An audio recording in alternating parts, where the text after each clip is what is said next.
होय, आता बाहेर जाऊन थोडा चहा पितो. आहा, गरम चहा, एक नंबर. सुंदर मुलगी अशी माझ्याकडे बघून का हसत आहे?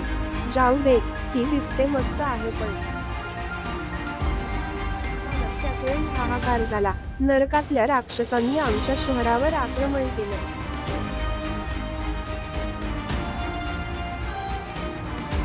चहा पिण्याची वेळ नाही.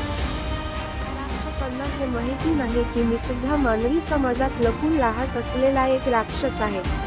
आता माझ्या हातून सुटलेली क्षणात माझ्या शक्तीने नरक मधून आलेल्या सर्व राक्षसांचा सर्वनाश केला.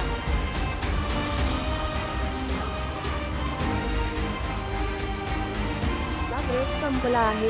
आता जाऊन परत काम करायचं. कंटाळा आला आहे यार.